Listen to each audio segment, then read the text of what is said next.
திருச்சிற்றம்பலம். ஹர ஹர பார்வதி பதே. ஹர ஹர மகாதேவா. தென்னாடுடைய சிவனே போற்றி. எந்நாட்டவர்க்கும் இறைவா போற்றி. திருச்சிற்றம்பலம்.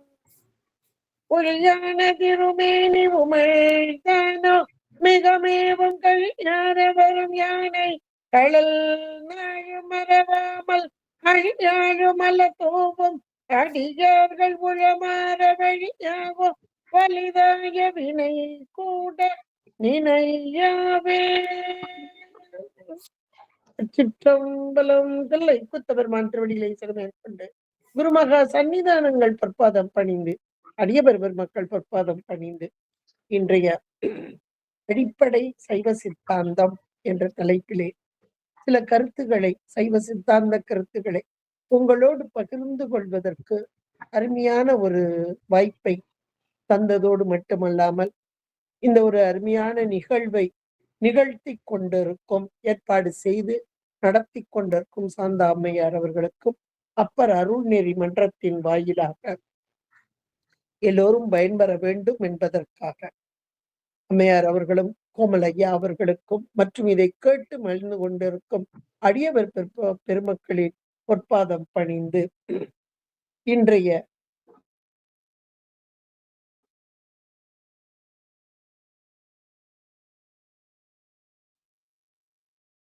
அடிப்படை அமைந்து உள்ளன 3 பொருள்களை பற்றி தான் நாம் இங்கே சிந்தித்துக் கொண்டிருக்கிறோம். அதில் 2 பொருள்கள் அறிவுடைய பொருள்கள். ஒன்று அறிவற்ற ஜடப்பொருள். அந்த அறிவுடைய பொருளிலும் பேரறிவு பொருள் ஒன்று, தானாக அறியும் பொருள். அது மேலான பொருள், பதிப்பொருள் என்றெல்லாம் பார்த்தோம். சென்ற வாரம் இறைவனை பற்றி, பதியை பற்றியதான கருத்துக்களை எல்லாம் நாம் பார்த்தோம். நம்முடைய இந்த சைவ சித்தாந்தத்திலே 3 பொருள்களை பற்றி சிந்திக்கும் போது இந்த பொருள்களுடைய இயல்பு, தன்மைகள், அவை பொது, சிறப்பு என்ற 2 வகையாக, பொது என்பதாகவும் சிறப்பு என்பதாகும். சிறப்பு என்றால் அந்த பொருள் மட்டுமே தனித்திருக்கும் போது உள்ள அதனுடைய குணங்கள் எல்லாம் அங்கே சொல்லப்படுகிறது. பிற பொருளோடு சம்பந்தப்படாத நிலையிலே அந்த பொருளுக்கு மட்டுமே உள்ள அந்த இயல்பு, சிறப்பு இயல்பு, இது சொரூப லக்கணம் என்றும் அழைக்கப்படுகிறது. பிற பொருளோடு சம்பந்தப்பட்ட நிலையிலே அதனுடைய சார்பு காரணமாக ஏற்படக்கூடிய இயல்பு, தன்மை, இது பொது இயல்பு, தடத்த லக்கணம் என்றெல்லாம் நம்ம ஏற்கனவே பார்த்துட்டோம். இத அதுல பதிப்பொருள், மேலான பொருளை பற்றி சிந்தித்துக் கொண்டிருக்கிறோம். அந்த பதிப்பொருளின் சிறப்பு இயல்பு, அதாவது சொரூப லக்கணம் பற்றி தான் சென்ற வாரத்திலே கண்டோம். நிர்குணனாக, நின்மலனாக, சிவபிரகாசத்துல ரொம்ப அருமையாக அந்த பாடலே நமக்கு கொடுத்தார். அந்த சொரூப லக்கணத்தில் இறைவனுடைய தன்மை எப்படி இருக்கும் அப்படின்றத. பல்கலை ஆகம வேதம் யாவையினும் கருத்து பதி பசு பாசம் தெரித்தல்.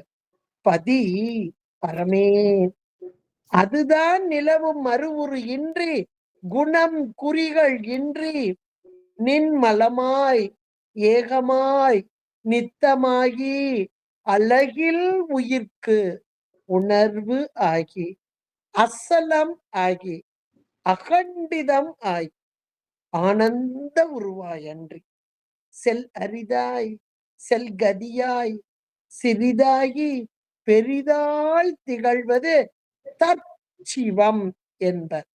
தெளிந்து உள்ளார். நல்ல ஒரு வார்த்தை கொடுத்தார், தற்சிவம் என்பதாக.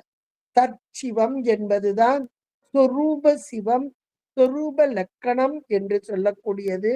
இந்த நிலையிலே இந்த இறைவன் எல்லா இடங்களிலும் பெரு வியாபகமாக நிறைந்திருக்கும் அந்த பொருள். அதனுடைய 8 குணங்களும் அங்கே சொல்லப்பட்டது. குணம் குறி இல்லாத நிலைதான். ஆனாலும் கூட இவனுடைய குணங்கள் அங்கே அந்த சொரூப லக்கணத்துக்கே சொல்லப்படக்கூடிய எண் குணங்களாக, அது தன் வயத்தனாக, இயல்பாகவே பாசங்களில் நீங்குதல், தூய உடம்பினன் ஆதல், இயற்கை உணர்வினன் ஆதல், முற்றும் உணர்தல், பேரறிவு, பேர் அருள், பேரறிவு பெற பேரருள், அளவில் ஆற்றல், பேராற்றல். 8வது குணம்தான் மிக மிக மேலான ஒன்று. வரம்பில் இன்பம், பேரின்பம். ஏனென்றால் இந்த இன்பத்தை தான் அந்த பேரின்ப பொருளாக அவன் இருந்து உயிர்களாகிய நாமும் அந்த பேரின்பத்தில் திளைக்க வேண்டும். இதுதான் இறைவனுடைய பெரும் கருணை. இதை நாம உணர்ந்துகிடணும். இந்த 8வது குணம் என்பது பேரின்ப வடிவாக இருக்கும் இறைவன் அப்படின்றத அழகா அங்க நம்ம திருவாசகத்துல ஆறாத இன்பம் அருளும் மலை போற்றி என்பதாக அங்கே சொல்கிறார். இப்படி இறைவனுடைய சிறப்பு இயல்பு சொரூப லக்கணத்தை சென்ற வாரமே நம்ம பார்த்துட்டோம். இப்படி இருக்கக்கூடிய இறைவன் எல்லாவற்றிலும் மேலான நிலையிலே இருக்கக்கூடிய இறைவன். அப்படி அவன் இருக்கிறான். அதாவது சத்தா இருக்கிறான், சித்தா இருக்கிறான். சித்து என்பது பேரறிவு, அது நம்ம பார்த்தோம். சத்துனா என்றைக்கும் மாறாத தன்மை, என்றைக்கும் மாறாத தன்மை. இப்போ உயிர்களும் என்றைக்கும் உள்ள பொருள்போம். ஆனா இறைவன் சத்து என்பதற்கும் இன்னைக்கு இந்த உயிர்கள் இருக்கிறதுக்கும் வேறுபாடுகளை நம்ம பார்ப்போம். இனிமேல் வர்ற கிளாஸ்ல நம்ம பார்ப்போம். இப்ப இறைவன் சத்து அப்படின்றதுலயே ஏன் இவன் சத்து என்று சொல்லப்படுகிறான் அப்படின்றதையும் நம்ம பார்க்கணும். ஏன்னா சத்தாக நிற்கிறான், சித்தாக நிற்கிறான். இந்த 8வது குணம் என்னது? ஆனந்தமாக நிற்கிறான். சத்து சித்து ஆனந்தம் சச்சிதானந்த பொருளாக இருக்கிறான் இறைவன். இதுதான் இறைவனுடைய சொரூப இலக்கணம். நீங்க யார் கேட்டாலும் இதை நீங்க தைரியமா சொல்லலாம். இறைவனுடைய சொரூப லக்கணம் என்ன அப்படின்னா சச்சிதானந்தம். சத்து சித்து ஆனந்தமாகி நிற்கும் தன்மையே இறைவனுடைய தனித்தன்மை, தனி இயல்பு, சொரூப லக்கணம் என்பதாக. இப்படிப்பட்ட இறைவன் மேலாக நிற்பதால் நமக்கு என்னங்க பயன்? அடுத்த கேள்வி வரணும். ஒவ்வொன்றுக்கும் ஒரு கேள்வி எழுப்பி பார்க்கணும். அவன் சச்சிதானந்த பொருள் சரிதான், நல்லா இருக்கு கேட்கறதுக்கு, சத்தான பொருள் தான், என்னைக்கும் மாறாத பொருள் தான். ஏன்னா சொரூப லக்கணத்துல எப்படி இருக்கிறானோ அப்படிதான் இந்த இடத்துல லக்கணத்துல. இதுல மாறுவானான்னா மாறுவான், மாற மாட்டான். இப்போ உயிர்களோடு கலந்து இருந்தாலும் அவன் கடந்தே இருப்பவன். அவனுக்கு எந்த ஒரு மாற்றமே இருக்காது. அப்ப சத்தாக இருக்கும் இறைவனால் உயிர்களாகிய நமக்கு என்ன பயன் அப்படின்னு ஒரு கேள்வியை எழுப்பினால், இப்படிப்பட்ட இறைவன் உயிர்களின் பொருட்டு இறங்கி வருகிறார். கருணை, கற்பனை கடந்த ஜோதி. இதுதான் சொரூப லக்கணம். கருணையே உருவமாகி அப்ப உயிர்களின் பொருட்டு இறங்கி வரும் இந்த தன்மை, இதுதான் தடத்தம். ஏன்னா பிற பொருளோடு சார்பு, பிற பொருளோடு கருத. பிற பொருள் அப்படின்னா மொத்தம் நமக்கு 3 பொருள் தான். அந்த 3 பொருள்ல ஒரு பொருள் பேரறிவு இறைவன், அடுத்த பொருள் இடைப்பொருள் அறிவுதான். ஆனால் அறிவித்தால் அறியும், அறிவித்தால் அறியும் பொருளாக இருந்தாலும் கூட இப்பொழுது எப்படி இருக்கிறது இந்த அறிவு பொருள் அப்படின்னா, இந்த பசுக்களுடைய நிலைமை அது 3 நிலையாக நம்ம சொல்லுவோம். அதுக்கு முதல் நிலையில கேவலம், கேவலம் என்ற சொல்லுக்கு நம்ம ஏற்கனவே அது பொருள் பார்த்தோம். தனித்து நிற்றல், எதிலும் சார்பில்லாமல் தனித்து நிற்றல் அப்படின்னு பொருள். இந்த உயிர்கள் என்று உண்டோ அன்றைக்கே உயிருடைய அறிவை ஒரு பொருள் மறைத்து கொண்டிருக்கிறது. மலம் என்று நீ அன்று நான் என்பது போல என்றைக்கு உயிர் உண்டோ அன்றைக்கே ஆணவ மலம் அதனோடு அப்படியே அவருடைய அறிவை மறைத்து நிற்கும் தன்மை. இப்ப அறிவே மறைக்கப்பட்டதால் எந்த ஒன்றையும் அறியாத நிலைமைதான் இந்த உயிர்களுக்கு. இந்த உயிர்களின் மீது கருணை கொண்ட இறைவன் இறங்கி வருகிறார். இந்த கருணை இந்த உயிர்களின் மீது கொண்ட கருணையினால் இறைவன் இறங்கி வந்து உயிர்களோடு ஒன்றித்து இருத்தல், உயிர்களோடு ஒன்றாகுதல், அந்த உயிர்களோடு சம்பந்தம், ஒன்றாதுன்னு சம்பந்தம், உயிர்களோடு ஒன்றித்த நிலையிலே அதான் கற்பனை கடந்த ஜோதி கருணையே உருவமாகி. இன்னும் சொல்லப்போனா தில்லை மூதூர் ஆடிய திருவடி பல்லுயிரெல்லாம் பயின்றனன். எல்லா உயிர்களுக்குள்ளும் பயிலுதல்னா இடைவிடாது தொழில் படுத்தி கொண்டே இருக்கிறார். இதெல்லாம் நம்ம உணரும் போது சாத்திர நூல்கள் தான் இதையெல்லாம் சொல்கிறது. தோத்திரம் சொன்னாலும் அதனுடைய பொருள் சாத்திரத்தில் தான் இருக்கிறது. இந்த சாத்திரத்தை உணரும் போதுதான் தோத்திரத்தோடைய பொருளே நமக்கு தெரியும். திருவாசகம் அப்படின்றது ரொம்ப எளிமையான சொல், எளிமையான சொற்களோடு கூடியதான அருமையாக அமைத்து கொடுத்திருக்கிறார் மணிவாசக பெருந்தகையார்.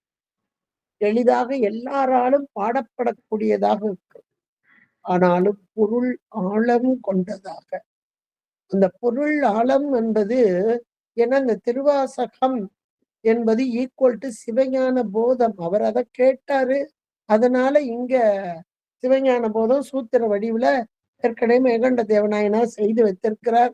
ஆனா அதை படிச்சா நமக்கு உடனே புரியுதானா? அந்த அளவுக்கு எல்லாம் உடனே புரியாது. ஏற்கனவே மற்ற சாத்திர நூல்கள்லாம் கொஞ்சம் படிச்சுட்டு வந்தா ஓரளவுக்கு ஒரு தெளிவு கிடைக்கும்.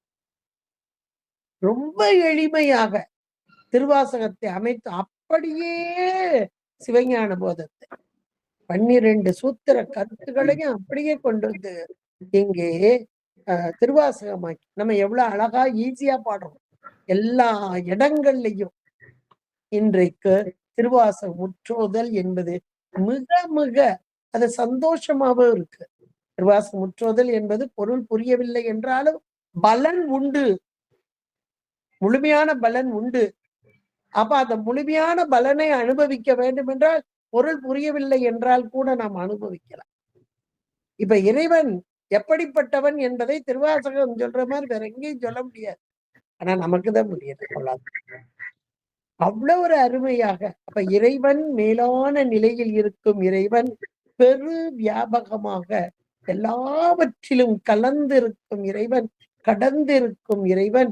அப்படிப்பட்ட இறைவன் உயிர்களின் பொருட்டு இந்த உயிர்களுக்காக இறங்கி வரும் அந்த தன்மை, அதுதான் இந்த இறைவனுடைய தடத்த இலக்கணம், தடத்த நிலை, இறங்கி வந்த நிலை. அப்ப உயிர்களோடு அப்படியே விட்டு பிரியாத, பிரிப்பில்லாத ஒரு சம்பந்தம். அப்படிப்பட்ட இறைவன் இந்த உயிர்களோடு கலந்திருக்கிறார். உயிர்களோடு மட்டும் இல்ல, உயிரற்ற பொருளாகிய உலகத்தோடு இங்க கலந்து இருக்கிறார் சுவாமி. இதை நமக்கு அருளாளர்கள் ரொம்ப அழகா எடுத்து சொல்றாங்க. வானாகி மண்ணாகி வழியாகி என்றெல்லாம் சொல்கிறார்கள். இது எல்லாமே என்ன அப்படின்னா இறைவன் இறங்கி வந்து உயிர்களுக்காக செய்வதுதான். உயிர்கள் போகத்தை அனுபவிக்க வேண்டும். அதற்காக தனு கரணம் புவனம் இந்த உலகம். அப்ப நாம இன்றைக்கு வசிக்கிறது அப்படின்னு சொல்றோம். வசித்தல் மட்டும் இல்ல, இந்த போகத்தை அனுபவிக்கிறது, போகம் அனுபவம் உயிர்களுக்கு வரும் வண்ணமா. இத்தனையும் செய்வது யார்? இறைவன். அதுதான் இறைவனுடைய இங்கே தடத்த இலக்கணமாக இறங்கி வரும் தன்மையா. அப்படி இறங்கி வரும் தன்மையிலே உயிர்களோடு கலந்து இருக்கும் அந்த நிலை, அதுதான் அத்துவிதம். இது ஏற்கனவே நம்ம கொஞ்சம் பார்த்தோம். இருந்தாலும் இதுல சொல்லிட்டு அப்புறம் உள்ள போவோம். துவிதம் என்றால் இரண்டு பொருள். என்ன இரண்டு பொருள்? மேலான ஒரு பதிப்பொருள், இடைப்பொருள், மேலான பதிப்பொருள். இந்த அறிவு பொருள்லயே 2 இருக்கு. அது மேலான பதி 1. இங்கே அறிவித்தால் அறியும் பசு. அப்ப பசுக்களோடு கூடி இருக்கும் அந்த தன்மை இரண்டன் ஒருமை. இரண்டன் ஒருமை, அந்த வார்த்தையை ஞாபகம் வச்சுக்கோங்க. இரண்டன் 2 பொருள், ஆனா ஒரு பொருளாக காட்சி தருதல்.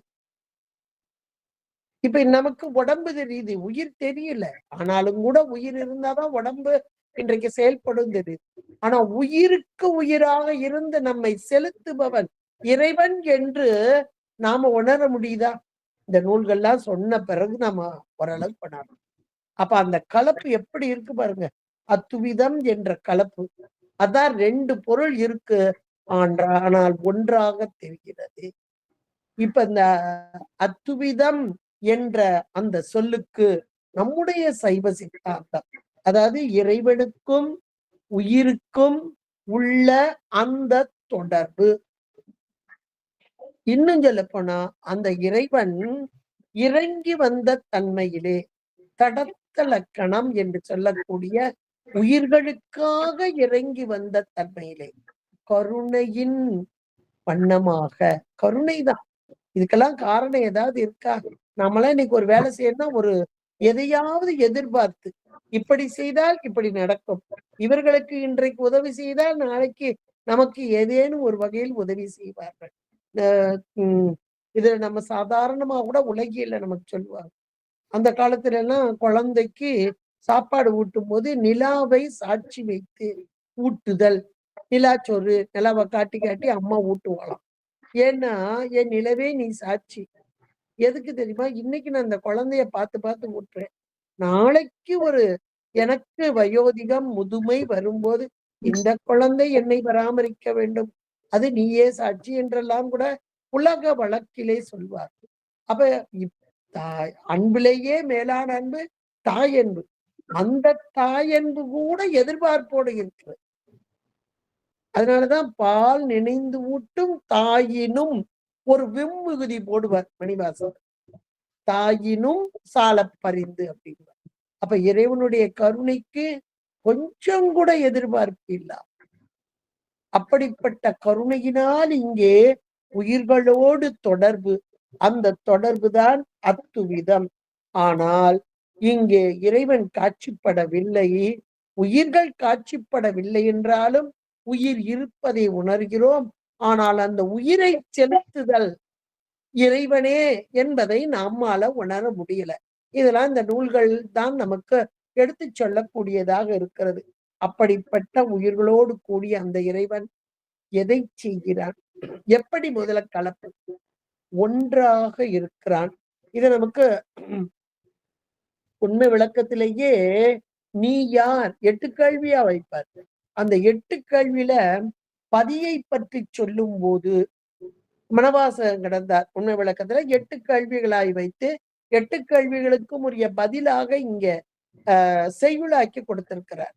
அவரேதான் செய்கிறார். இருந்தாலும் கூட ஆசிரியர் மெய்கண்ட தேவநாயனார், இவருடைய ஆசிரியர் ஆச்சான் குரு, அவரிடம் கேட்பது போல அவர் பதில் சொல்வது போல இங்க கேள்வி பதிலாக ஆக்கி கொடுத்ததிலே இங்கே இந்த பதியை பற்றி சொல்லும் போது முன்னாடி இருக்கக்கூடிய மெய்கண்ட தேவநாயனார் குரு என குருவே சிவமென கூறினன் நந்தி என்று நமக்கு திருமூல தேவநாயனாரும் கூறியிருக்கிறார். அப்ப அந்த குருவையே பதியாக்கி நீ யார் என்ற கேள்வியை கேட்பார்.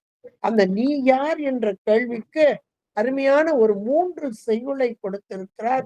இந்த 3 செய்யுளும் இறைவன் உயிர்களோடு, அதாவது இறங்கி வந்து உயிர்களுக்காக இறங்கி வந்து வேறாக உடனாக ஒன்றாக உடனாக 3 நிலை. அந்த அத்துவித கலப்பைத்தான் அங்கே சொல்கிறார். 3 பாடல்லையும் வேறாக நிற்றலையும் ஒன்றாக நிற்றலையும் உடனாக நிற்றலையும் அழகாக எடுத்து காண்பிக்கிறார். உண்மை விளக்க புக்கையை நீங்க எடுத்து வச்சு அத அப்படியே எடுத்து பாருங்க. அப்போ உங்களுக்கு எளிதாக புரியும். அத்துவித கலப்புனா இதுதான் அப்படின்றது. அதுக்கு உமையோடு சொல்வார். அருக்க நின்று கண்ணுக்கு காட்டுமா போல. அருக்கன்னா சூரியன். ஒரு சூரியன் வந்து இந்த கண்ணுக்கு காண்பித்தால் தான் எந்த பொருளையும் நாம் காண முடியும். அது போல அப்படின்னு ஒரு அருமையான ஒரு உவமையை நமக்கு கொண்டு வர்றார். ஏன்னா கண் என்பது காணும் தன்மை கொண்ட ஒரு பொருள். கண் கண் என்பது ஒளிப்பொருள். அது காணும் தன்மை இருக்கு. ஆனாலும் கண்ணிலே ஒளி பட வேண்டும். நாம் காணும் பொருளிலே ஒளி பட வேண்டும்.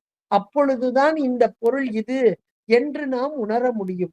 அதை இங்கு அதே போல இங்க உயிர். இந்த கண் என்பதே உயிருக்கு உவமையாக வரும். அப்ப அந்த கண்ணுக்கு இந்த அருக்கண் நின்று, நின்று என்பது வேறாக நின்று. அருக்கண் நின்று கண்ணுக்கு காட்டுமா போல. நாம் உனது அறிவில் நன்னி அறிவித்திடுவோம். அப்ப உயிர் அறிவிலே பொருந்தி இருக்கும் இறைவன். அது ரொம்ப அழகா அந்த இடத்துல மனவாசகம் கடந்தா நமக்கு சொல்றார். எப்படி ஒரு கண்ணுக்கு சூரியனானது, அருக்கன் சூரியனானது வேறாய் நின்று காட்டுகிறதோ அது போல இறைவன் உயிர்களோடு கலந்திருக்க அந்த தன்மை. ஆனால் வேறாய் நின்று காட்டுதல். அவன் வேறாய் நின்று நமக்கு உணர்த்தவில்லை என்றால் உலகப் பொருள் எதையும் நாம் அனுபவிக்க முடியாது. இன்னைக்கு உலகம் நமக்கு காட்சிப்படுகிறது. அனுபவிக்கிறோம் என்றால் இறைவன் உள்ளாக நின்று உயிரின் அறிவிலே நின்று நமக்கு உணர்த்துகிறான் என்பதைத்தான் அந்த பாடல் சொல்லும். அடுத்தாப்புல ஒன்றாய் நிற்றல். அப்ப அந்த ஒன்றாய் நிற்றல் அப்படின்றதுக்கு ஐம்பொறிகள் ஆய்ந்து அறியும் இன்றி அறியார். இந்த 5 பொறிகள் இல்லைன்னா உயிர் ஒன்னையுமே அறிய முடியாது. அது போல அப்படின்னு ரொம்ப அழகாக எடுத்து சொல்லக்கூடிய ஒரு பாட்டு. அன்றியும் கேள் ஆன்மாவால் ஆய்ந்து அறியும் ஐம்பொறிகள் இன்றி அறியா இவை என்ன. என்னன்னா போல இவை போல நின்றது போல் ஓவாமல் உன்னை உணர்த்துவோம். எதுல? உன் அறிவில். அப்ப உயிர் அறிவு, அந்த உயிர் அறிவு தானாக எதையும் அறியாது. ஓவாமல் நின்று ஓவாமல் உன்னை உணர்த்துவோம். எதுல நின்று? உன் அறிவில். அப்ப உயிர் அறிவிலே நின்று உணர்த்துபவன் யார்? இறைவன். ஒன்றாய் நின்று உணர்த்துகிறான். எப்படி உணர்த்துறானா? மேவாமல் மேவினான். நல்ல ஒரு வார்த்தை. அப்ப இறைவனுடைய கலப்பு எப்படி அந்த உயிரானது உடலோடு ஒன்றாய் கலந்து நிற்பது போல இந்த இறைவன் அப்படி ஒன்றாதல். அந்த ஒன்றாதல் இல்லை என்றால் எந்த ஒரு செயலும் உயிருக்கு கிடையாது. இந்த ஒன்றாதல் தன்மையை நம்முடைய திருமுறைகள் நிறைய எடுத்து சொல்லுது. வானாகி மண்ணாகி வழியாகி ஒளி ஆகி ஆகி ஆகி. உயிர்ல மட்டுமா? இல்ல, உலகத்து எல்லா பொருள்களிலும் ஜட பொருள்களிலும் அவன் ஆகி ஆகி வரவில்லை என்றால் அவைகளுக்கு இயக்கமும் கிடையாது. அப்ப உலக பொருளுக்கும் உயிர்களுக்கும் இயக்கம் இருக்க வேண்டும் என்றால் இறைவன் எப்படி வருகிறான்? ஒன்றாகி நின்று அவைகளையெல்லாம் இங்கே அதுல மேவாமல் மேவி அதுல பொருந்தி அழுந்துகிறானா? இல்லை. அதான் மேவாமல் மேவி. ஓவாமல் அடுத்து ஒரு வார்த்தை போடுறார். ஓவாமல். ஓவாம்னா இடைவிடாது உன்னை உணர்த்துவோம் என்பதா ரொம்ப ஒரு அருமையான ஒரு பாடலாக இது நான் இப்ப சொல்றது வந்து உண்மை விளக்கத்துல நீ யார் என்ற கேள்விக்கு 3 பாடல்களாக தந்திருக்கிறார். அதை அப்படியே எடுத்து வச்சு இதை கேட்கும் போதே அதையும் எடுத்து வச்சு பாருங்க. அப்ப உங்களுக்கு எளிதாக புரியக்கூடியதாக இருக்கும். வேறாய் நின்று உணர்த்தி வருதல் அருக்கன் கண்ணுக்கு காட்டுமா போல அவன் வேறாக நின்று உணர்த்துதல், ஒன்றாக நின்று உணர்த்துதல். இந்த உடலோடு கூடி இருக்கும் உயிர் அது போல. அதுல கூட இங்க ஐம்பொறிகள் இன்றி என்று நமக்கு மனவாசகம் கடந்தால் நமக்கு கொடுத்திருக்கிறார். அடுத்தாப்புல 3ஆவதாக உடனாதல். இதுதாங்க ரொம்ப ரொம்ப ஹைலைட்டான ஒன்று. இன்றைக்கு இறைவன் நமக்கு உடனாக நின்று நம்மை செலுத்தவில்லை என்றால் எந்த ஒரு அறிவுமே நமக்கு கிடையாது. நம்ம சொல்லுவோம், இன்னைக்கு சாதாரண உலக வழக்குல சொல்லுவோம், நான் யாரு தயவையும் எதிர்பார்க்க மாட்டேன். என் சொந்த கால்ல நிக்கிறேன். நமக்கு சொந்த காலே இல்லங்க முதல்ல.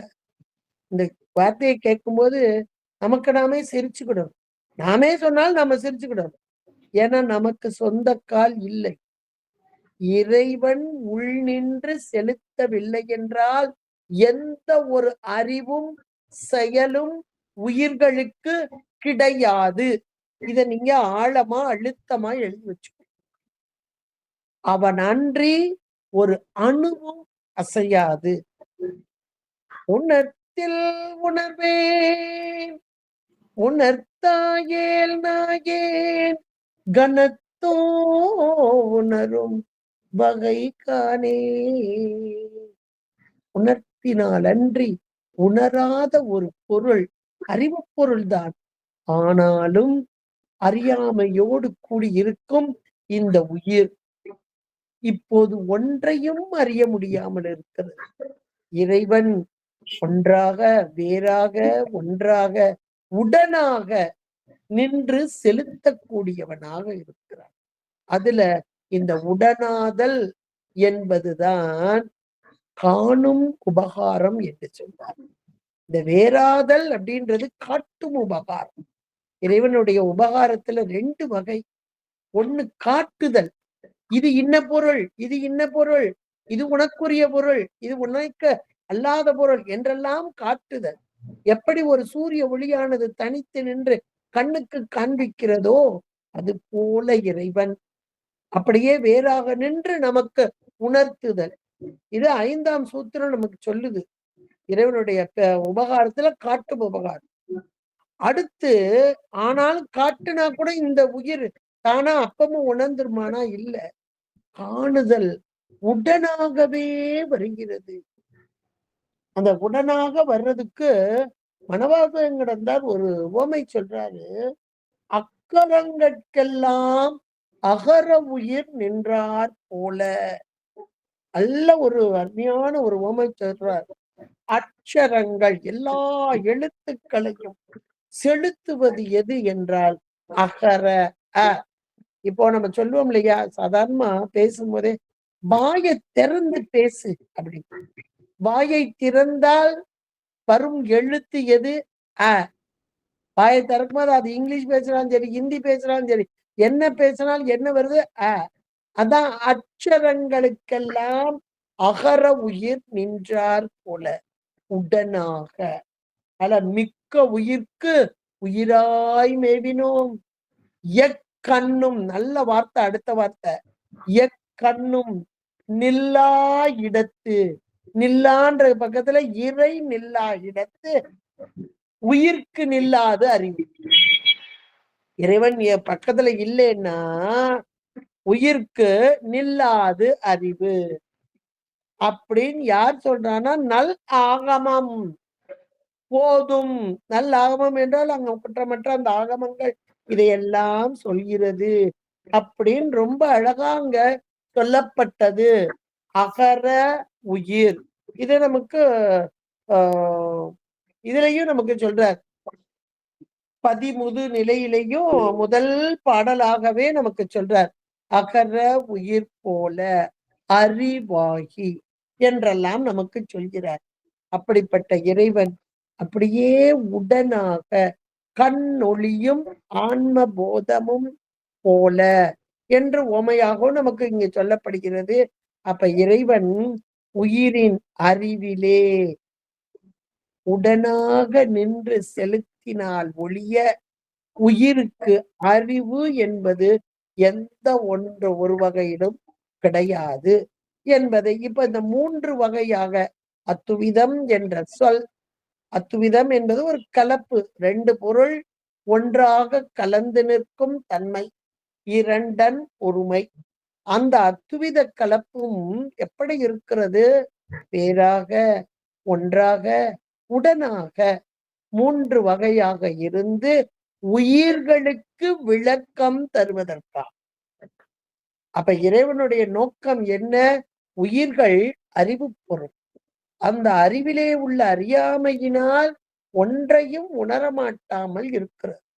அந்த அறிவுக்கு அறிவாக நின்று செலுத்தும் தன்மையிலே இருந்து உயிர்களுக்கு விளக்கத்தை தரும் இறைவன் என்பதுதான் இறங்கி வந்து உயிர்களுக்கு செய்யும் உபகாரம். இது காட்டும் உபகாரமாக காணும் உபகாரம். இது ஒன்றை நினைச்சாலே இறைவன் மீது அளவுகடந்த அன்பு வரணும். இந்த இறைவன் நமக்கு இப்படி செய்யவில்லை என்றால் எந்த ஒரு அறிவும் நமக்கு கிடையாது என்பதை முதல் அறுதியிட்டு உணர்ந்து கொள்ள வேண்டும். இப்படி இறைவனை பற்றி நமக்கு திருமுறைகள் ஞானசம்பந்த பெருமான் எவ்வளவு அருமையா சொல்லிட்டார். ஈராய் முதல் ஒன்றாய், இரு பெண் ஆண் குணம் மூன்றாய், மாறாமறை நான்காய், வறுபூதம் அவை ஐந்தாய், ஆறார் சுவை ஏழு ஓசையோடு எட்டு திசை தானாய். இந்த தானாய் வரைக்கும் ஒரு கமா போடுங்க, இல்ல பிராக்கெட்டை போட்டுக்கோங்க. இவ்வளவும் சேர்ந்து ஒன்றாதல், இவ்வளவுலையும் சேர்ந்து ஒன்றாக இருக்கும் அந்த பரம்பொருள் வேறாய். ஆனால் இவன் வேறாக நின்று காட்டும் உபகாரத்தை செய்கிறான். உடன் ஆனான், இந்த உடனாக நின்று காணும் உபகாரத்தை செய்கிறான். அப்ப ஒன்றாய் நிற்கிறான், வேறாய் நின்று காட்டும் உபகாரத்தை செய்கிறான். உடன் ஆனான், அவனுடைய இருக்கிற இடம் எதுனா இடம் விழிமிழலையே என்று தன்னுடைய பதிகத்திலே அழகாக பதிவு பண்றார். அப்ப இறைவன் அந்த அத்துவித கலப்பை மிக அழகாக இதிலே சொல்றார். கரைக்கால் அம்மையாரும் அறிவானும் தானே அறிவிப்பான் தானே. அற்புத திருவந்தாதியில ரொம்ப அருமையா அம்மையார் சொல்கிறார். அறிவானும் தானே அறிவிப்பான் தானே, அறிவாய் அறிகின்றான் தான், அறிகின்ற மெய்ப்பொருளும் தானே, விரி சுடர் தீ ஆகாசம் அப்பொருளும் தானே அவன் என்பதாக மிக அருமையாக. இப்ப இதெல்லாமே இறைவனுடைய தடத்த இலக்கணமாக இறங்கி வந்த தன்மையிலே உயிர்களின் பொருட்டு உயிர்களுக்கு அறிவு விளக்கம் தருவதற்காக வரும் இறைவன். அது இறைவன் செய்யக்கூடிய உபகாரமாக இங்கே சொல்லப்படுகிறது. இப்பேற்பட்ட இறைவன் இது நமக்கு திருவருட்பயன்ல ரொம்ப அழகா சொல்றார். எடுத்துன்னு ஒரு 10 அதிகாரமாக அமைத்து கொடுத்திருக்கிறார். அத முதல் அதிகாரமே பதி முது நிலை. இறைவனை சொல்லும் போது பதி என்று சொல்கிறார். அப்ப பதி அப்படின்னா என்ன பொருள் என்றால் தலைவன், காப்பவன் என்பதாக பொருள். தலைவன், பதினா தலைவன். அப்ப தலைவன் என்றால் யாருக்கு தலைவன் அப்படின்னு ஒரு கேள்வி வரும். எல்லாவற்றிற்கும் தலைவன். உயிருள்ள பொருள், உயிரற்ற பொருள் எல்லாவற்றுக்கும் தலைவன். உயிரற்ற பொருளுக்கு தலைவன்றதெல்லாம் ஒரு பெருசு இல்லை. உயிருள்ள பொருளுக்கு தலைவன். அப்ப உயிர்களாகிய நமக்கு தலைவன் இந்த பதி. அந்த பதியுடைய முது நிலை, முதல் நிலை, மேலான நிலை. இந்த முதல்ன்றதை விட மேலான, நமக்கு முது அப்படின்ற ஒரு சொல் மேலான என்பதை உணர்த்தக்கூடியது. கோயில் மூத்த திருப்பதிகம். அம்மையாரும் மூத்த அப்படின்றத அங்க கொண்டு வர்றாங்க. திரு ஆலங்காட்டு மூத்த திருப்பதி, அது மேலான ஒரு தன்மை. அதைத்தான் திருவருட்பயன்ல 10 குறள் வெண்பாவாக அங்கே அமைத்து கொடுத்திருக்கிறார். முதல்ல சொல்லும் போதே முதல் பாடல்லையே இறைவனுடைய அந்த கருணை எப்படி உயிர்களுக்கு வருகிறது என்றால், அகர உயிர் போல. அந்த உயிர் எழுத்துக்களில் முதல் எழுத்தாக இருக்கக்கூடிய அகரம், அது எப்படி எல்லா எழுத்துக்களையும் செலுத்துகிறதோ அது போல. இப்ப இறைவனுக்கு எந்த ஒரு ஓமையுமே சொல்ல முடியாது. இப்ப இந்த அகரம் அப்படின்றது கூட அக்ஷரங்கள்ல எழுத்துக்கள், அவை ஜடப்பொருள். ஒரு ஜடப்பொருளை கொண்டு வந்து சித்து பொருளுக்கு சொல்வதா அப்படின்னு நம்ம சொல்லலாம். ஆனா இறைவனை நாம் உணர்ந்து கொள்ள வேண்டும். அதற்காக இங்கே சொல்லப்படக்கூடியதாக இருக்கிறது. இந்த பாடல்லையும் கூட இந்த குறள் வெண்பா அல்ல முதல் பாடல்லையும் கூட இறைவன் எல்லாவற்றிற்கும் தலைவன் பார்த்தோம். எதுக்கெல்லாம்? உயிர்களுக்கு தலைவன் பதி. உயிர்களுக்கு மட்டுமா? உயிரற்ற ஜடப்பொருளுக்கும் தலைவனாக. அதத்தான் இங்க சொல்லும் போது அகர உயிர் போல உயிரெழுத்துக்களில் முதலாவதாக உள்ள அகர அது போல சொல்லிட்டு அடுத்த வார்த்தை சொல்றார் அறிவாகி. அது ஜடப்பொருள். இறைவன் எப்படி இருக்கிறார்? அறிவாகி. முழுக்க அறிவு நிலையிலே நின்று பேரறிவு பொருள் அறிவாகி நிகரில் நிகர் இல்லாத கொஞ்சம் கூட அவனுக்கு ஒப்பாரும் மிக்காரும் இல்லாத பரம்பொருள் நிகர் இல் இறை. உயிரெழுத்துக்கள் மட்டுமா? மெய்யெழுத்துக்கள்.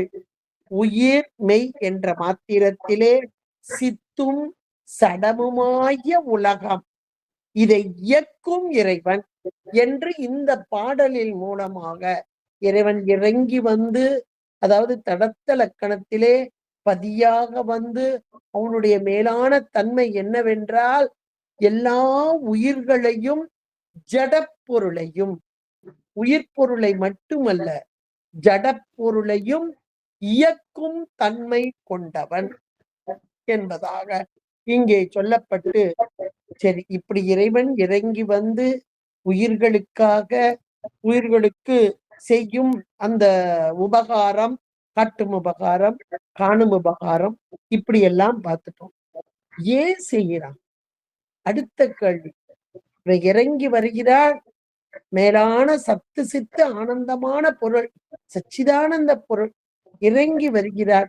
அது கருணை அப்படின்னு பார்த்துட்டோம். சரி, அதுக்கு காரணம் என்ன, ஏன் என்ற ஒரு கேள்வி.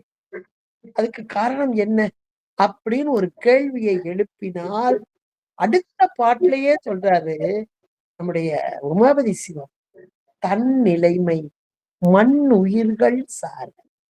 இதுக்கு காரணம் என்ன தெரியுமா? தன் நிலைமை யாருமே செய்யாத ஒண்ணுங்க. உண்மைக்கு தன் நிலைமைனா என்ன போல வரணும்னு அவன் துடிச்சுட்டு இருக்கான். நான் எப்படி ஆள் தெரியுமா, எனக்கு நிகரா வர முடியுமா? இப்படி நீங்க எந்த ஒண்ண எடுத்துக்கோங்க, உலகியல்ல யாரு எடுத்துக்கோங்க, தனக்கு நிகரா வர விட மாட்டாங்க. தனக்கு நிகராவோ மேலாவோ வந்துட்டாங்க பிறகு அவங்க ரொம்பவே படாப்படுத்திடுவாங்க. நம்ம கண்ணால பார்த்துக்கிட்டு இருக்கோம். ஒரு இதாகட்டும், அரசியல் மட்டும் இல்ல, ஆன்மீகம் எல்லா இடங்கள்லயுமே. ஆனா இறைவனுடைய கருணைய ஒரு நிமிஷம் யோசிச்சு பார்த்தா இறைவன் இதுக்கு அழகா சொல்ற தன் நிலைமை. அப்ப தன் நிலைமை என்பது என்ன என்றால் சத்து பொருளாக நிலைத்த தன்மை கொண்டதாக, பேரானந்தம் பேரின்பம் கொண்ட பொருளாக, இப்படிப்பட்ட பொருளாக இந்த பொருள் மாற வேண்டும். எது? உயிர்கள்.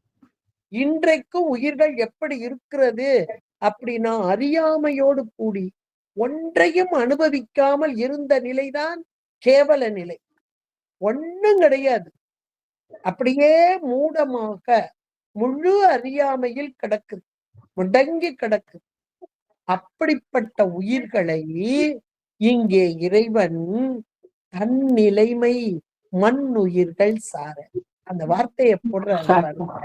அப்ப தன் நிலைமை என்பது சத்தான தன்மை ஒண்ணு. சத்து என்றால் எந்த ஒரு கட்டத்திலும் இவன் மாறாத தன்மை உடையவன், அதான் சத்து தன்மை. இன்னொன்னு பேரின்ப வடிவினர், பேரின்பம். அந்த பேரின்பத்தை அடைய வேண்டும், மாறாத. அப்ப மாறாத தன்மை என்பது என்ன உயிர்களுக்கு அப்படின்னா, இப்ப இறைவன் நமக்கு ஒண்ணுமே தெரியாம மூடமா இருந்த கேவல நிலையில சகல நிலை இந்த உயிர்களுக்கு உடல் மாயையின் காரியமாகிய தனு கரணங்களை எல்லாம் கூட்டி வைத்து புவனத்தை கொடுத்து அனுபவிக்க, போகத்தை அனுபவித்தல். இப்ப இவ்வளத்தையும் கொடுக்கும் போது இந்த உயிர்கள் அடுத்து அடுத்து மாற்றம். என்ன மாற்றம்? பிறப்பும் இறப்பும், பிறப்பும் இறப்பும் மாறி மாறி மாறி மாறி வரக்கூடியதாக இருக்கிறது அல்லவா? இந்த நிலை நீங்கி மாறாத சத்தத்தினை. அப்ப அந்த பிறப்பு இறப்பு என்பதற்கு காரணம் என்ன? ஆணவம் அல்ல. அந்த அறியாமையை அப்படியே அடக்கி ஒடுக்கி, அந்த ஆணவமலம் அறியாமை அது அடங்கி விட்டால், அது செயல்படாமல் இருந்தால் உயிர்களுக்கு பிறப்பு இறப்பு என்பது கிடையாது. மாயா காரியம் கிடையாது. அவ்வளவுதான். ஆணவமலம் இருக்கிற வரைக்கும் தான் மாயை கண்மம் கூட்டி வைக்கப்படும். இது அடங்கிட்டு இது செயல்படலைன்னா அது கிடையாது. இதுதான் சத்துத்தன்மை. இந்த சத்துத்தன்மை வரும்போது இது மட்டும் இல்ல, அந்த பேரின்பம். அப்ப அந்த பேரின்பத்தை வணங்குவது யார்? இறைவன். அப்ப அந்த இறைவனோடு ஒன்றித்த நிலை, அந்த நிலையை இந்த உயிர்கள் அடைய வேண்டும். அதான் தன் நிலைமை மண்ணுயிர்கள் சார தரும். இதை தரலாம் சுவாமி தான். அது எப்படிப்பட்டவன்? சக்தி பின்னமில்லான். சக்தி என்பது கருணை. கருணை என்பது இறைவனுடைய குணம். இவன் குணி, அந்த கருணை குணம். குணத்தை விட்டு பிரியாத குணி, குணியை விட்டு பிரியாத குணம். அப்ப கருணையே உருவமாகி, கற்பனை கடந்த ஜோதி கருணையே உருவமாகி, இந்த சக்தி பின்னமிலான் எங்கள் பிரான். பிரான் என்ற மாத்திரத்திலே எம்முடைய தலைவன், எம்முடைய இறைவன் என்பதாக அந்த 2வது பாடல் அவ்வளவு ஒரு அருமையான கருத்தை வைத்தார் என்றால், இதை உணர்ந்து கொண்டாலே ஆகா, இறைவன் நமக்கு செய்யும் பேர் உபகாரம் இன்றைக்கும் செய்து கொண்டிருக்கிறார். இன்றைக்கு அவன் செய்யப்பட இந்த இறைவனுடைய தடத்தலக்கணத்துல தொழில் 5 புரிதல் அதையெல்லாம் நம்ம பார்ப்போம். இப்ப இந்த 5 3 வகையாக இருக்குது. அந்த 5 மேலான ஒன்று என்ன அப்படின்னா, அதிசூட்சுமமாக இருந்து நமக்கெல்லாம் உயிருக்கு உயிராக இருந்து நம்மை செலுத்துதல் என்பதாக. அந்த செலுத்தும் தன்மை இன்னைக்கு நமக்கு தெரியல. நாமே எல்லாம் செய்யறோம்னு நம்ம நினைச்சிட்டு இருக்கிறோம். அவ்வளவுதான். நாம எதையும் நம்மால செய்ய முடியாது. எல்லாம் இறை செயல் என்பதை நாம் உணர்ந்து கொண்டாலே போதும். இப்படிப்பட்ட இறைவன். அப்ப தடத்த இலக்கணம் என்பது உயிர்களுக்காக இறங்கி வருதல், அந்த உயிர்களோடு ஒன்றாக வேறாக உடனாக இருத்தல், அந்த உயிர்களுக்கு காட்டும் உபகாரமாக காணும் உபகாரமாக செய்தல். இதெல்லாம் காரணம் என்ன என்றால், இந்த உயிர்கள் நிலைத்த தன்மையை பெற வேண்டும். இதை நாம எப்படி உணர்றதுன்னா, நிறைய விஷயங்கள் நம்ம திருமுறைகளோடு இன்னும் அடுத்தடுத்து போக போகவே உணர்வோம். இறைவனுடைய அப்படியே அந்த திருமேனியை பாருங்க. இன்னைக்கு நம்ம பார்க்கிற அந்த திருமேனி நம்முடைய புறக்கண்ணால பார்க்க முடியாதவனா நாம இன்னைக்கு ஒரு ஸ்ட்ரக்சர் போட்டு வச்சிருக்கிறோம். சுவாமினா இப்படி இருப்பார், அதுல சிவபெருமானுடைய கெட்டப் இப்படி இருக்கும் அப்படின்னு. இது யார் நமக்கு சொன்னா? நம்முடைய அருளாளர். அந்த ஞானசம்பந்த பெருமானுடைய பதியத்தை எடுத்துக்கோ. 3 வயது குழந்தை அது பார்த்தது. அந்த கண்ட காட்சியை நமக்கு பாடலாக்கி தந்தார்கள். அந்த பாடல்ல பாரு, தோடு உடைய செவியன். இறைவன் இப்படிப்பட்டவன் நமக்கு காமிக்கிறார் இந்த அருளாளர். தோடு உடைய சிவன். அப்ப தோடு என்பது மங்களமான சொல். அதுல ஆரம்பிச்சார் அப்படின்னு சொல்லுவாங்க. அப்ப தோடு என்பது இடபாகத்திலே அம்மையை கொண்ட இறைவன், அம்மையப்பனான இறைவன் அப்படின்ற பொருள். விடை ஏறியோர், தர்மமே விடையாக கொண்டு வரும் பரம்பொருள். உயிர்களுக்காக இறங்கி வர்றது விடை ஏறியோர். தூவென் மதிசூடி. அப்ப இறைவனுடைய கெட்டப்ல இதுல ஒரு அருமையான கெட்டப் என்னன்னா, இறைவன் தலையிலே ஒரு கீற்று திரைச்சந்திரனை கொண்டுள்ளான். இதனுடைய பொருள் என்ன அப்படின்னா, வானத்திலே இந்த உலகத்தில் இருக்கும் ஆகாயம் வானம், இதிலே இருக்கும்போது அந்த சந்திரன் தேய்வதும் வளர்வதும் நிலை இல்லாத தன்மை. இந்த உலகத்து ஆகாயத்துலதான் நிலவுது. சந்திரன், மதி. மதி என்றால் அறிவு என்றும் ஒரு பொருள். மதி என்றால் இங்கே சந்திரன். இந்த உலகத்து ஆகாயத்திலே உலா வரும்போது செய்வதும் வளர்வதுமாக. ஆனால் இந்த சந்திரனுக்கு இடம் கொடுத்தார் இறைவன். எங்கே கொடுத்தார்? ஞானமே வடிவான ஜடாமுடியிலே இடம் கொடுத்தார். ஞானமான அந்த ஜடாமுடியில் இடம் கொண்டதால் செய்வதும் வளர்வதும் இன்றி ஒரு கலை எப்பொழுதும் உள்ளதா நிலைத்த தன்மை உள்ளதான்.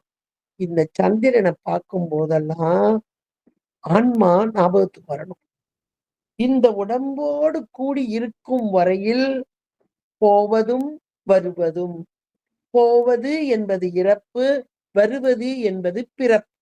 மீண்டும் மீண்டும் அதான் எல்லா பிறப்பும் பிறந்து இழைத்தேன் எம்பெருமான் மெய்யே உன் பொன்னடிகள் கண்டு இன்று வீடு உற்றேன். அப்ப அந்த நிலைத்த தன்மை என்பது என்றைக்கு வருகிறது? இறைவனோடு சார்பு கொள்ளும் பொழுது. அப்ப இறை சார்பு பெற்ற அந்த சந்திரன் எப்படி சத்தாக நிற்கிறதோ, மாறாத தன்மையில் நிற்கிறதோ, அது போல இந்த பாட்டும் அதுதான். தன்னிலைமை மண்ணுயிர்கள். அப்ப இறைவன் இறங்கி வருதல். தடத்த இலக்கணம் என்றால் இறங்கி வருது. அப்ப யாருக்காக? உயிர்களுக்காக. அந்த உயிர்களுக்கு ஏன், எதற்காக, ஏன் இறங்கி வருதல் என்ற ஒரு கேள்வி வந்தால், தன்னிலைமை தன்னை போல சத்தாகவும் பேரின்பம் கொண்ட பொருளாகவும். என்னுடைய சார்பு பெற்றுட்டா இன்பம் தானே. இன்றைக்கு உடம்போட இருந்தா எப்படின்னு நம்ம எல்லாருக்கும் சொல்லவே வேண்டாம். எல்லாருக்கும் துன்பமும் வரும், இன்பமும். இன்ப துன்பத்தை மாறி மாறி மாறி அனுபவித்துக் கொண்டிருக்கும் ஆன்மா. ஆனால் இறை சார்பு பெற்ற போது இன்பமே என்னாலும் துன்பம் இல்லை. இதுக்காகத்தான் சுவாமி இவ்வளவோ நமக்கு செய்யக்கூடியவராக இருக்கிறார். உயிர் ஈடேற்றும் உபாய காரணமாய் பயில் திருமேனி படிமிசை கோடல் என்று குருஞான சம்பந்த பெருமானார் தசகாரி அகவல்ல ரொம்ப அழகாக சொல்வார். உயிர்களாகிய நாம் எல்லோரும் இன்புற வேண்டும், ஈடேற வேண்டும். இந்த உயிர் ஈடேற்றம் என்பது அந்த உயிரின் அறிவிலே இருக்கும் ஆணவமலம் நீங்க வேண்டும். அதன் பொருட்டாக இறைவன் இறங்கி வருதல். அந்த இறங்கி வருதலிலே உயிர்களோடு கலந்து நிற்கும் அந்த இறைவன். அப்படி உயிர்களோடு கலந்து நின்று எதை செய்கிறான்? அடுத்த கேள்வி. இறைவன் எதை செய்கிறான் என்ற மாத்திரத்திலே ஐந்தொழில் புரிய வருகிறார். இப்படி ஐந்தொழில் புரிய வரும் இறைவனுக்கு திருமேனி உண்டோ என இறங்கி வந்துட்டான். நம்ம பார்த்துட்டோம். சுவாமி இறங்கி கற்பனை கடந்த ஜோதின்றத அவனுடைய சொரூப லக்கணத்துல பார்த்துட்டோம். ஆனா கருணையே உருவமாகின்னு ஒரு வார்த்தையை போட்டார். அப்ப இந்த இடத்துல உயிர்களின் பொருட்டு, அப்ப உயிர்களின் பொருட்டு இறைவன் எப்படி வருகிறான் என்றால் திருமேனி தாங்கி வருகிறான். ஏன்னா தனக்கென ஒரு நாமம் ஓர் உருவம் ஒன்றுமில்லார்க்கு 1000 திருநாமம் பாடி தழேனம் கொட்டாமோ. அப்ப 1000 திருநாமம் என்ற மாத்திரத்திலே இப்படியாக வருவது யாருக்கு? உயிர்களுக்காக. அந்த உயிர்கள் ஈடேற்றத்திற்காக. திருமேனி இல்லாத இறைவன் திருமேனி கொண்டு வருகிறான். அப்படி வரும்போது அதுக்கு கூட சொல்லுவாங்க, அதாவது இறைவனுக்கு அவத்தைகள் உண்டோ? உண்டு. நம் பொருட்டாக, உயிர்கள் பொருட்டாக. அப்ப அந்த அவத்தைகள் என்ன? லயம், போகம், அதிகாரம். 3 வகையாக. லயம் என்ற மாத்திரத்திலே அருவ திருமேனியாக உயிர்களுக்கு இங்கே உள் நின்று உணர்த்தும் போது நாத வடிவமாய், இது இறைவனுடைய அருவ நிலை. அருவம் என்றால் கண்ணுக்கு புலப்படாத அந்த கருத்தினால் உணரக்கூடியது. அந்த நாத நிலையாக அங்கே சொல்லப்படுகிறது. இது அருவத் திருமேனியாக லயமாக சொல்லப்படுகிறது. என்னும் எழுத்தும் சொல் ஆனாய் போற்றி என் சிந்தை நீங்கா இறைவா போற்றி. எவ்வளவு அழகா அப்பர் பெருமான் சொல்லிட்டார். என்னும் எழுத்தும் சொல் ஆனாய், உள் நின்று உணர்த்துதல். அடுத்து உய்ய என் உள்ளத்தில் ஓங்காரமாய் நின்றமையா. அப்ப உள்ளுக்குள்ள நின்னு அந்த அருவ நிலையிலே உணர்த்தும் தன்மை. இது அருவத் திருமேனி தாங்கி வருதல், லயமாக வருதல், உயிர்களுக்கு உணர்த்துவதற்கு தான். இப்படி வரும் அந்த இறைவன் இது மட்டும்தானா என்றால் இது மட்டுமல்ல. அந்த அருவமான அந்த இறைவன் அரு உருவமாக வருகிறான். ஒவ்வொரு நிலை இத நினைக்கும் போதே உயிர்களாகிய நமக்காக சுவாமி இவ்வளவு வர்றானா அப்படின்னு ஆச்சரியம் வரும் உண்மைக்கே. அதுக்காகத்தான் சைவ சித்தாந்தம் படிக்கும். எதையோ எல்லாம் படிக்கல. ஏதோ ஒரு சர்டிபிகேட் வாங்க போறோம், நம்ம படிச்சுட்டோன்றது அதெல்லாம் கிடையாது.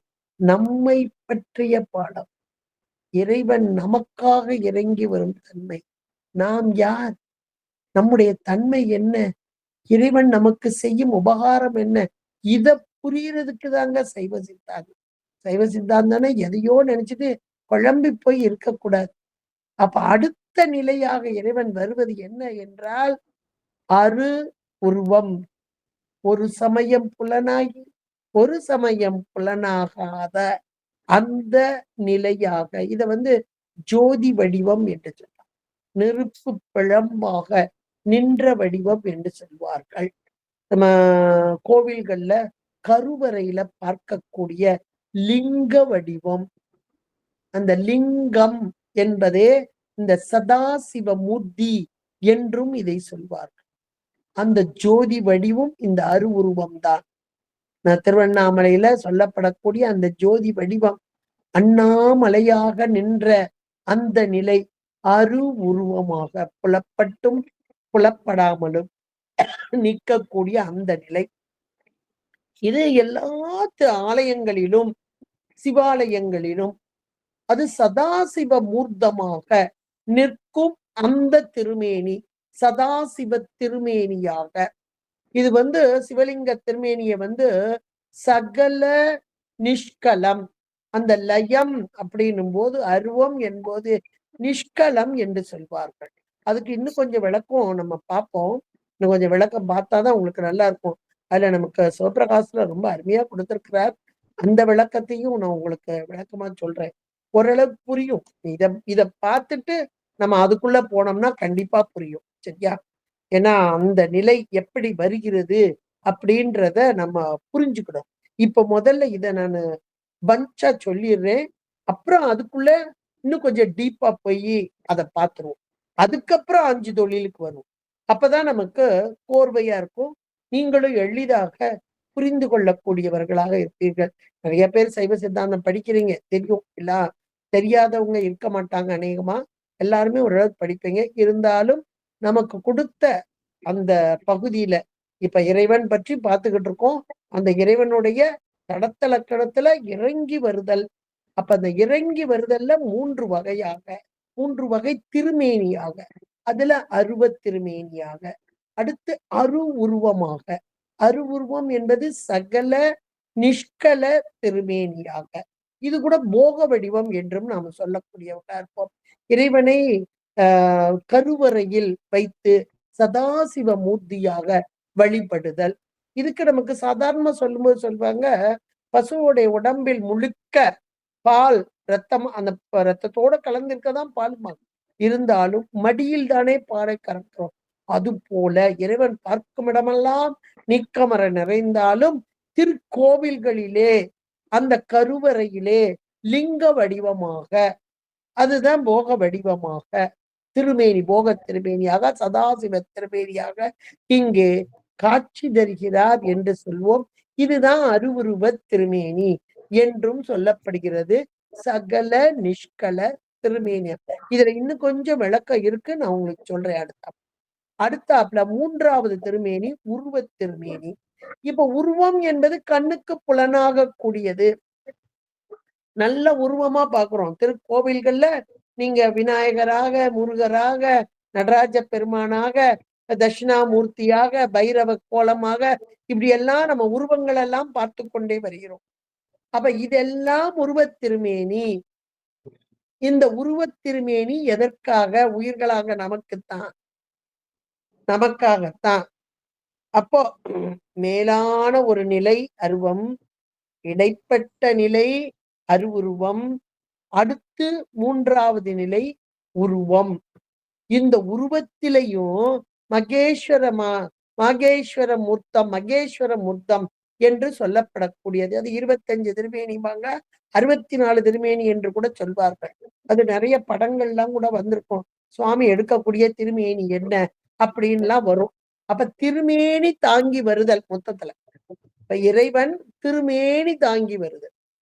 திருமேனின்னு சொல்றீங்களே, அப்ப நமக்கும் மேனி இருக்குல்ல, நமக்கும் உடம்பு இருக்குல்ல, அப்ப அந்த உடம்புக்கு இந்த உடம்புக்கு என்ன வித்தியாசம் அப்படின்னு ஒரு கேள்வி நமக்கு வரணும்.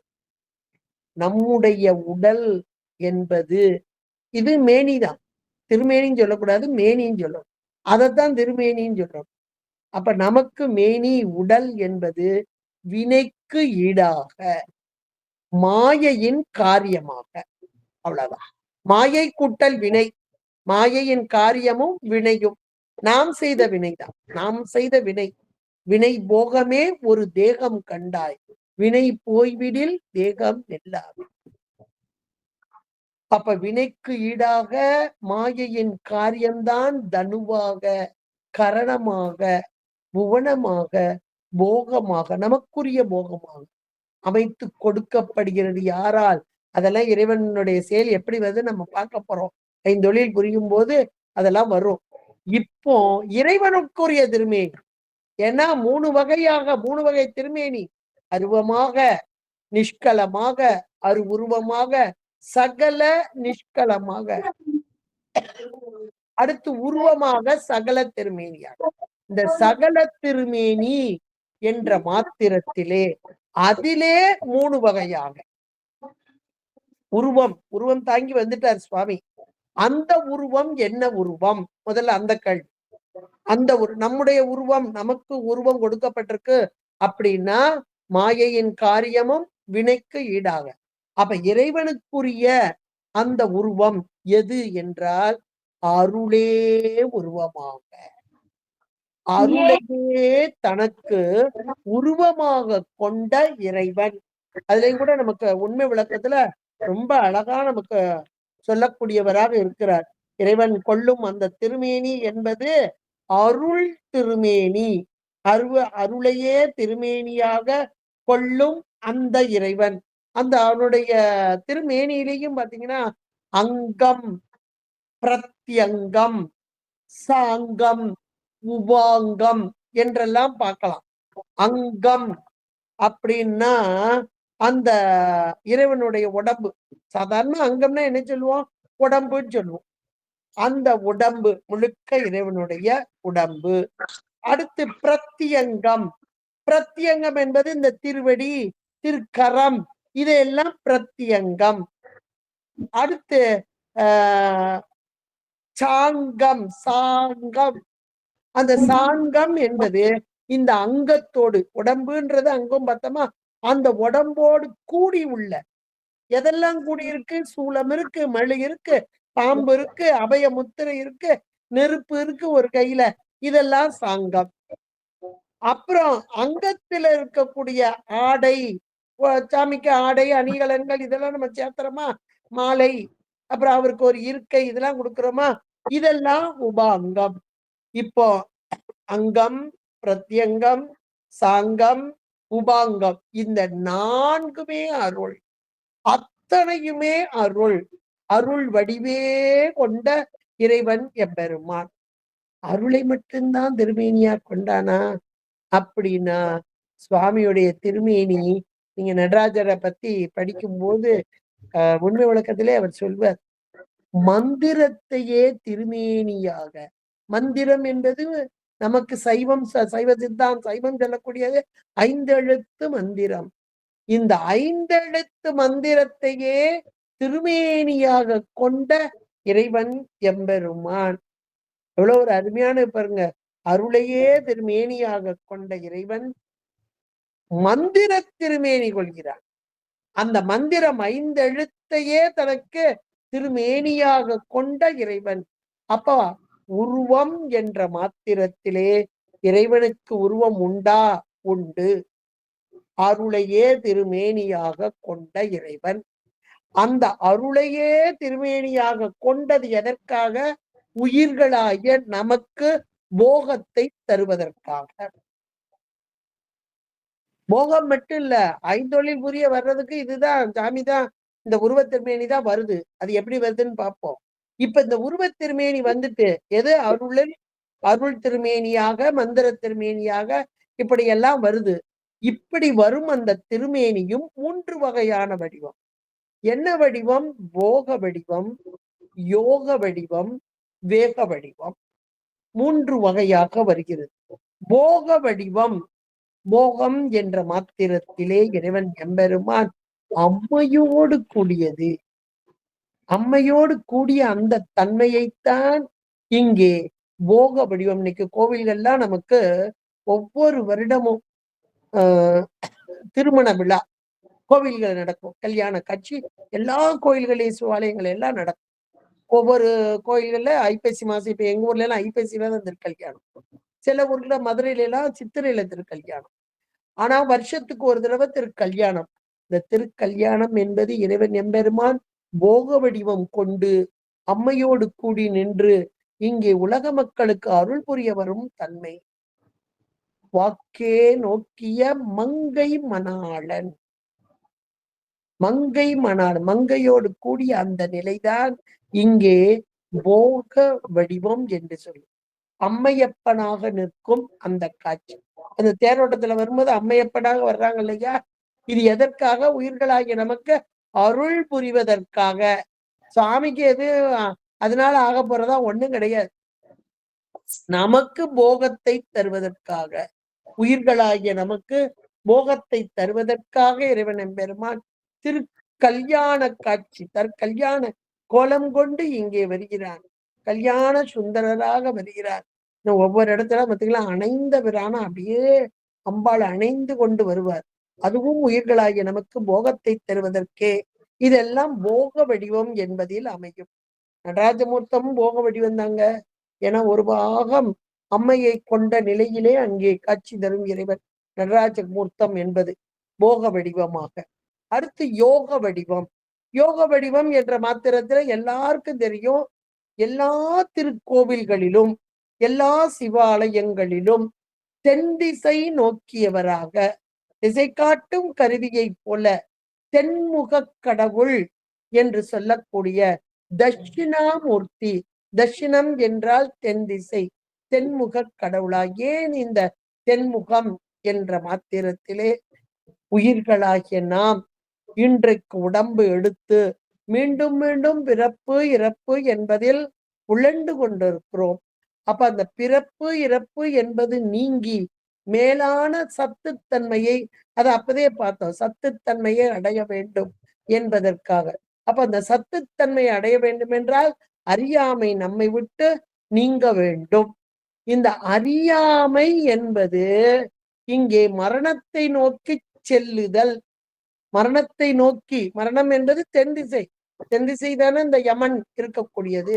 தென் திசை நோக்கி செல்லும் உயிர்களே என்னை நோக்கி வாருங்கள். அப்ப இறைவனை நோக்கி வரும்போது நம்ம வடக்கு நோக்கி வர்றோம்.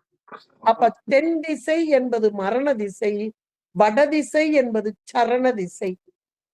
மரணத்தை நோக்கி செல்லும் மனிதர்களே நீங்கள் என்னை நோக்கி வாருங்கள், உங்களுக்கு மரணமில்லா பெருவாழ்வு தருவேன் என்று சொல்லாமல் சொன்னவரை நினையாமல் நினைந்து பவத்தொடக்கை வெல்வாம். கல்லான நிழல் கலந்து தோன்றும் கவின் மறையோர் நால்வர்க்கு நெறிகள் அன்று சொல்லாக சொல்லியவா தோன்றும் தோன்றும் என்று அப்பர் பெருமான் ரொம்ப அழகா சொல்வார். நன்றாக நால்வர்க்கு நாள் மறையின் உட்பொருளை அன்று ஆளின் கீழ் இருந்து அறம் உரைத்தான். அப்ப அந்த கல்லால மரத்தின் கீழாக இருந்து தட்சிணாமூர்த்தி கோலத்தோடு அப்படியே யோக நிலையிலே முன்னாடி இருக்கக்கூடிய 4 பேர், அவங்க பெருமக்கள், எல்லாம் அறிந்தவர்கள். இவர்களுக்கு வாயால் சொல்ல வேண்டிய அவசியம் இல்லை. யோக நிலையிலே அங்கே காட்சி தந்தவராக யோகத்திலே உணர்த்திடுவாங்க. ஏன்னா இந்த அறிஞர்களுக்கு அறிவுக்கறிவாக உணர்த்துதல் அப்படின்றது. அப்படிப்பட்ட அந்த 4 உரியவர் தான் தட்சிணாமூர்த்தி கோலம். அந்த தென் திசை நோக்கிய இதுதான் யோக வடிவம் கொண்ட இறைவன் என்பதாக. இது இந்த தென்முக கடவுளா அமர்ந்த கோலம் இன்னைக்கு மிக சிறப்பாக அமைந்துள்ளது. சமீப காலமா அதை வேற ஏதோ பயன்படுத்துறாங்க. ஆனா சைவ சித்தாந்திகளாகிய நாம், சைவ சமயத்தை சேர்ந்த நாம் எல்லாருமே உணர்ந்து கொள்ள வேண்டும். தென்முக கடவுள் என்றது இறைவன் எம்பெருமான் யோக வடிவம் கொண்டு, அது அந்த 4 பெருமக்களுக்கு. ஏன்னா நமக்கு அப்படியெல்லாம் உணர முடியுமானா முடியாது. அந்த 4 பெருமக்களுக்கு. ஆனாலும் கூட இந்த இறைவனை வழிபட்டால் அந்த மேலான நிலையை அடையலாம் என்பதை சொல்லாமல் சொல்லும் பெருமானாக மௌன உபதேசம். இதுதான் மௌன உபதேசம். அடுத்தாப்புல 3ஆவதாக இருக்கும் வடிவம் வேக வடிவம். அப்ப வேக வடிவம் என்ற மாத்திரத்துல அப்பா பயங்கரமா இருக்காருப்பா, பைரவ கோலம் பார்த்தீங்கன்னா அவ்வளவு இதா இருக்குது அப்படின்லாம் சொல்லுவாங்க. நிறைய இடங்கள்ல இருக்குது பைரவ கோலம். சூலம் தாங்கி ஆயுதம் தாங்கி நிலையிலே இருக்கும். இது எதன் பொருட்டாக? அடியார்களுக்கு ஏற்படும் துன்பத்தை போக்குவதற்காக, தீயவற்றையெல்லாம் அழிப்பதற்காக இறைவன் கொள்ளும் வீர கோலம். அதுதான் வேக வடிவம். இது அட்ட வீரட்டான செயல் என்றும் நிறைய வேறு செயல் செஞ்சிருக்கார் சுவாமி. ஆனாலும் இந்த 8 இடங்களிலே உள்ளது மிகவும் பிரபலமாக அமைந்துள்ளது அட்ட வீரட்டான தலங்கள் என்றே சொல்லப்படுது. அது காலனை காலால் உதைத்தது மார்க்கண்டேய மகரிஷிக்காக. இன்றைக்கும் திருக்கடையூர் என்ற தலத்திலே இறைவன் எம்பெருமான் அப்படி சம்ஹார மூர்த்தமாக நின்ற அந்த திருக்கோலம் காலனை காலால் உதைத்த தலம். 3 புறங்களை எரித்தது. முப்புறம் எரி செய்த 3 புறங்கள். திரிபுரம் அழித்தது. 3 அசுரர்களை அப்படியே கூண்டோடு அழைத்தது. அடுத்து தக்கன் தலையை அறிந்தது. என தக்கன் வேள்வி செய்தான். வேள்விக்குரிய காவலன் யார்? தலைவன் யார்? இறைவன். அவருக்கு அழைப்பு விடுக்காமல் பசுவையே தலைமையாக்கி வைத்ததால் அந்த தக்கனுடைய தலையை அறிந்து ஆட்டின் தலையை வீதிக்கு தலையாக குட்டியவ வடி உந்தி பெற. ஆட்டோடைய தலையை எடுத்து தக்கனுடையது. என ஆடு என்பது ஒன்றுமே அறியாத ஒன்று. அறியாமையின் வடிவம் ஆடு. இவனோ தன்னை அறிவாக காண்பித்தவன். நீ அறிவாக காமிக்கிறியா? இந்த மாதிரி தலையை எடுத்தாச்சு, உன்னுடைய தலைக்கு மேல என்ன தலைச்சுக்க அறியாமையாக ஆட்டின் தலையை வைத்த இறைவன். அதாவது தக்கன் தலை அறிந்தது. அடுத்து மத யானை. அந்த தார்காவனத்து ரிஷிகள் அவர்களால் அனுப்பப்பட்ட மதம் கொண்ட யானை. அதனை மத்தகத்தின் மீது மிதித்து உரித்து போர்த்தது. பொர்த்த எங்கோரனையின் ஈருரி தோல் புறங்காடரங்கா நடம் ஆடவல்ல. மத யானையை உரித்து போர்த்திய அந்த வீரச் செயல். அடுத்து சலந்தரனை தடிந்தது. அடுத்து மன்மதனை எரித்தது. அடுத்து பிரம்மன் 5 தலையோடு கூடியவனாக இருந்தான். நானே பிரம்மம். அந்த நானே பிரம்மம் என்று சொல்லி அந்த தலையை தன்னுடைய உயிர் நகத்தினால் அது கிள்ளி எறிந்தது, கொய்தது. இதெல்லாம் அட்ட வீரட்ட செயல்கள், அதாவது வேக வடிவம் என்று சொல்லப்படுகிறது. இப்படி இறைவன் 3 வகையாக போக வடிவமாக, யோக வடிவமாக, வேக வடிவமாக வடிவம் கொண்டு வரும் இறைவன். இந்த வடிவம் உருவம் என்பது அருளே திருமேனியாக மந்திர திருமேனியும் ஆகி அருளையே திருமேனியாக கொண்டு வரும் இறைவன். யாருக்காக? உயிர்களாகிய நமக்காக. இறைவன் எம்பெருமான் பார்க்கும் இடமெல்லாம் நீக்கமர நிறைந்திருக்கும் பரம்பொருள் பெரு வியாபகமான பரம்பொருள், உயிர்களின் பொருட்டு இறங்கி வந்த பரம்பொருள்.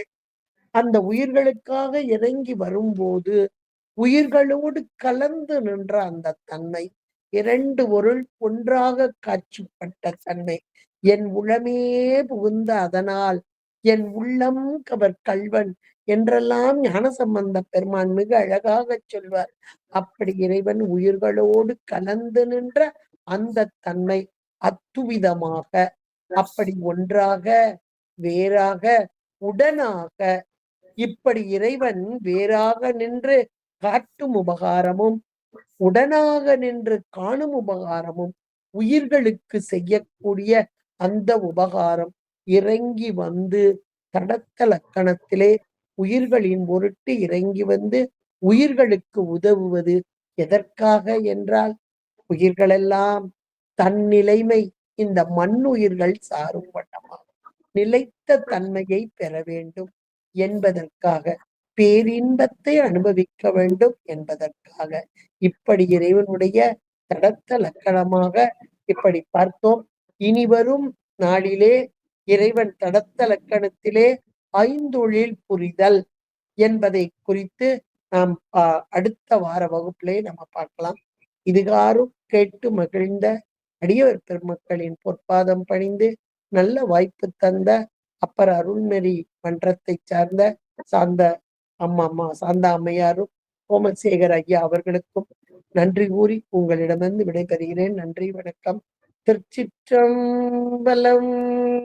ஹர நம பார்வதீவதே, ஹர ஹர மகாதேவா. தென்னாடுடைய சிவனே போற்றி, எந்நாட்டவர்க்கும் இறைவா போற்றி. திருச்சிற்றம்பலம். நன்றி, நன்றி, நன்றி.